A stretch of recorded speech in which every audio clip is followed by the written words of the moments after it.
résultat, 20% de hausse des bénéfices, 5% de croissance du chiffre d'affaires. Vous avez été un peu chahuté en bourse hier. C'est quoi vos résultats? C'est un gros coup de pouce du dollar? Alors, le dollar, évidemment, sur le chiffre d'affaires, croissance de 17%, en réalité 8% hors effet de change, non 5. Mais au fond, ça n'a pas d'impact sur le bénéfice net par action, puisque en fait, on a une structure de coût et une structure de chiffre d'affaires qui sont à peu près équivalentes en unité dollar. Donc, ce sont des solides résultats, avec une Europe qui est résiliente et une croissance à 8%. L'Asie, malgré la Chine, qui a un ralentissement en Chine, c'est bien, on s'en est bien sorti, et une visibilité sur l'année qui est excellente, puisque nous avons revu à la hausse nos bénéfices nets par action pour l'année 2022. Votre marge opérationnelle est passée légèrement sous la barre des 20%. Pour quelles raisons? En réalité, on a fait des investissements très importants, puisqu'on continue pour préparer 3 avec une croissance de nos investissements de plus de 10%.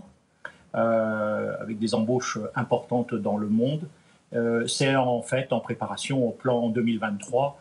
Comme nous l'avons indiqué hier au marché, nous sommes en bonne position pour réaliser notre plan à 5 ans qui, à horizon 2024, conduit à une EPS de 1,20, bénéfice net par action de 1,20.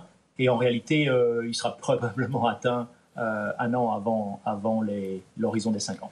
Bernard Charlès, vous le dites, un résultat trimestriel supérieur aux attentes, mais pourtant journée difficile hier en bourse. Le titre a même été la pire baisse du CAC 40 à la mi-journée. Il semble qu'il y ait un sujet sur les licences. Il s'agit, je pense, d'une compréhension qui sera éclaircie. Tout d'abord, je note que très souvent, au niveau il faut attendre quelques jours avant de voir ce que vont faire les grands investisseurs, comme ça s'est passé à chaque fois aux différents trimestres. Les licences, la croissance des licences en souscription est très forte, à 15%. Et nous poussons ce modèle de souscription puisque c'est un modèle qui est compatible avec le modèle cloud.